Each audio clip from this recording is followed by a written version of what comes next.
Champions trophy से कबल कप्तान मोहम्मद रिजवान को बड़ा झटका। रिजवान और बाबर की जोड़ी धूम मचाने को तैयार, तो वहीं आईसीसी ने तीनों फॉर्मेट की नई रैंकिंग जारी कर दी। ओवर्स के फॉर्मेट में बाबर आजम और कप्तान मोहम्मद रिजवान की तंजली हुई है। वनडे रैंकिंग में बाबर आजम की बादशाहत बरकरार है, जबकि दूसरे, तीसरे और चौथे नंबर पर भारत के रोहित शर्मा, शुभमन गिल और विराट कोहली विराजमान हैं। 5वें नंबर पर जनूबी अफ्रीका के हेनरिक क्लासन मौजूद हैं। पाकिस्तान के फखर जमान एक दर्जा तरक्की के बाद 17वें नंबर पर आ गए हैं। इसके अलावा इमामुल हक 21, मोहम्मद रिजवान 22 और साइम अयूब 23वें नंबर पर हैं।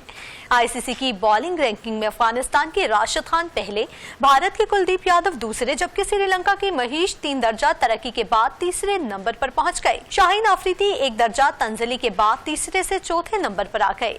इसके अलावा हारिस रऊफ की 18वीं पोजीशन मुस्तहकम रही। चैंपियंस ट्रॉफी से कबल कप्तान मोहम्मद रिजवान को बड़ा झटका। रिजवान और बाबर की जोड़ी धूम मचाने को तैयार, तो वहीं आईसीसी ने तीनों फॉर्मेट की नई रैंकिंग जारी कर दी। ओवर्स के फॉर्मेट में बाबर आजम और कप्तान मोहम्मद रिजवान की तंजली हुई है। वनडे रैंकिंग में बाबर आजम की बादशाहत बरकरार है, जबकि दूसरे, तीसरे और चौथे नंबर पर भारत के रोहित शर्मा, शुभमन गिल और विराट कोहली विराजमान हैं।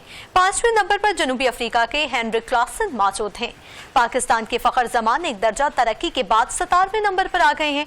इसके अलावा इमामुल हक 21, मोहम्मद रिजवान 22 और साइम अयूब 23वें नंबर पर हैं।